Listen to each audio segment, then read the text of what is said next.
Yo les gars, c'est Predact, j'espère que vous allez bien. Aujourd'hui, on se retrouve pour une nouvelle vidéo. Une vidéo un peu spéciale parce que vous allez voir, c'est un tout nouveau concept sur ma chaîne YouTube. Je vous l'avais présenté sur ma chaîne Twitch, donc c'est ça, j'avais fait une radio horreur pour Halloween. Et là, je vous ai fait un petit best-of de toutes les meilleures histoires. Vous allez voir, vous allez kiffer. Donc mettez-vous LED rouge. Et aussi au passage, n'oublie pas le petit like qui fait toujours plaisir. Predact se tous les soirs 21h30 sur Twitch. Bon visionnage.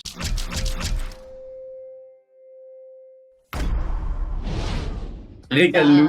Elle est vraiment haute celle-là. Ah ouais? Vas-y, explique-nous tout. Alors, c'est une histoire très courte.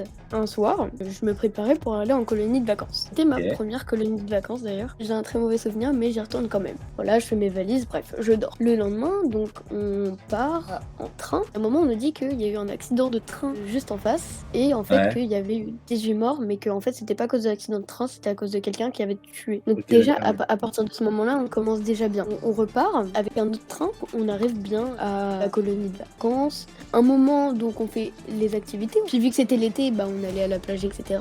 On va à la plage et on voit plage fermée. Il n'y avait pas plus de détails. Il nous remonte au centre et le directeur appelle donc la mairie pour savoir pourquoi on peut pas aller à la plage, quoi. Ils nous disent qu'il y a un cadavre qui a été retrouvé. La police était au centre dire qu'en fait, la personne retrouvée était un de nos animateurs. Mais écoute, bah, je te remercie en tout cas. Yo, Elias, bah, régale-nous. Fais kiffer le chat. Donc en gros, c'était l'année dernière. 7h30 du mat, faut qu'on aille en cours. Je sors de chez moi seul, puis je devais rejoindre un pote. Puis j'en vois d'autres devant chez moi. Du coup, on commence à se taper, on discute un peu. Donc je commence à descendre et tout. Une fois en bas, je trouve justement mon pote chez qui on a sonné 2 fois parce qu'il était pas là. Et je lui dis bah qu'est-ce que tu fous là? Tu vois, on était censé se rejoindre en haut. Il dit bah frère, quand t'es sorti de chez toi, t'es allé tout à droite, t'as continué ton chemin, t'as disparu. Je dis c'est pas possible, j'étais avec mes potes. Donc on s'est posé grave des questions. C'est pur paranormal. Et genre depuis ça vous est jamais arrivé? Ça nous est jamais arrivé, non? Je vais pas te cacher un truc là. Là je suis chez moi, tu as toute la famille en bas, j'ai la lumière de ma chambre éteinte, je vois que dalle. En vrai ça met grave dans l'ambiance. Hein. Ah ouais, moi ça, j'ai les lights et tout, mes lumines, mais voilà, je suis pas totalement dans l'ambiance. Bah écoute, Elias, merci beaucoup de ton histoire. Est-ce que vous êtes toujours passé à la prochaine histoire, les gars? C'est un petit peu le même délire que la tienne dans le cimetière. Il y avait ma mère et sa copine. Tu vois les maisons qu'il y a dans les cimetières? Et bah en fait, ils ont décidé de dormir dedans. Il y a sa copine, elle a eu une idée de prendre une table de Ouija. Ils ont commencé à faire et après d'un coup, il y a la porte de la maison du coup dans le cimetière qui s'est ouverte. Il y a eu des claquements de porte. Ils ont décidé de partir. Ils sont partis et après, ils se retournent. Ils voient quelqu'un les suivre, mais pas genre quelqu'un d'humain. Donc ils voient ça passer. Donc ils décident de courir. Ils arrivent chez eux. Ils rentrent. Ils sont jamais retournés là-bas. Elle a plus de nouvelles de sa copine.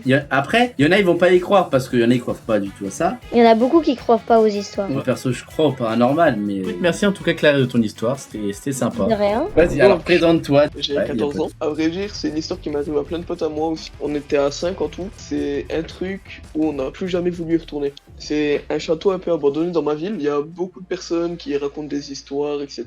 Et nous, on en a fait, on va dire, les frais.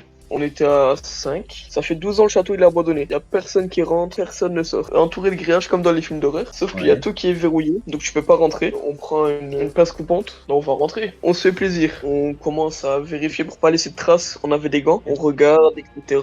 On arrive au premier étage. Rien du tout. À part une vieille cheminée. Donc on commence à regarder vers les étages. On se dit que c'est là qu'il va y avoir les choses les plus importantes. T'as 3 chambres. Dans la première chambre, il y a un lit. La deuxième chambre, c'est un peu plus suspect parce que t'as des grands tapis, on s'inquiète pas plus, on va fouiller la dernière chambre où il y avait le fameux trou où on pouvait à peine passer la tête, on évite de regarder et on monte du coup au niveau du grenier. Je pense que même une télécommande, ça pouvait transpercer le plancher. C'est à cause de ça que j'ai un pote à moi qui a traversé le plancher. Il a atterri dans la salle justement où il y avait le trou. Il y a des potes à moi qui veulent partir, sauf que nous on n'allait pas le laisser. Bah oui. Il commence à regarder, etc. Donc nous on le sort de là et il nous dit en fait que en dessous il y avait un pentagone dessiné, donc c'est le truc de Satan je crois c'est, avec des crânes autour et il y avait plein de récipients il a dit. Il y a un pote à moi qui descend, mais il y a moi qui le tiens par la main pour le faire descendre. Il ramasse le téléphone, tu vois qu'il y a plein de bocaux, des trucs de sang, on était complètement... Là d'un coup tu sens le coup de pression qui commence à monter et tu commences à stresser, tu vois, tu paniques. Et d'un coup au niveau du grenier, là où je me suis tué littéralement avec un autre pote à moi, on était revenu à 3, je lui fais dépêche-toi parce que j'entends du bruit. D'un coup on entend un mec tousser, je le remonte en vitesse, il se racle le genou contre une pierre, il est un peu ensanglanté mais on continue à courir, on s'en tape et t'entends littéralement un mec en train de nous poursuivre. Il y avait une hache au niveau du trou, il l'a récupérée Je sais pas comment il a fait, mais on a eu un gros coup de bol parce qu'à ce moment-là, il s'est pris le pied dans une longue robe comme ça. Vraiment, genre il a trébuché. Donc nous on a couru, on s'est pété la gueule littéralement dans les escaliers. Mais on arrive à sortir, on ferme la porte, etc.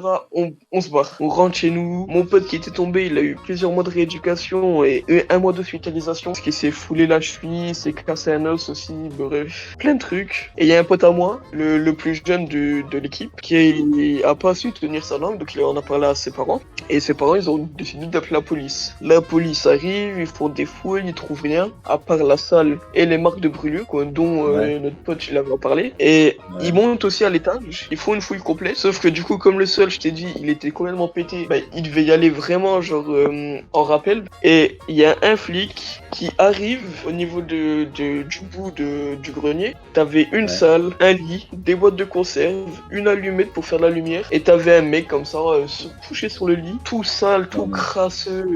On aurait dit un SDF comme ça. Donc le mec il se fait arrêter. Nous on n'a pas eu de problème, heureusement. Lui il se fait arrêter. Il commence à faire des recherches sur lui. Il trouve un casier judiciaire. Dans son casier, et vraiment c'était rempli. Ils ont écrit dans le journal viol, agression, tentative de meurtre, que des trucs comme ça. Ce jour-là, ça a été littéralement, j'ai pas honte de le dire, le pire jour de ma vie. Parce que ça, du coup, là, le mec là, que je viens de décrire, c'était le mec qui vous avait suivi avec la hache. Ouais, exactement. Ah ouais. Donc à tout moment, on mourait. Je pense pas qu'il allait vous faire des papouilles si vous aurez chopé un de vous deux, je pense. Je pense, ouais. Dans des lieux comme ça, des fois...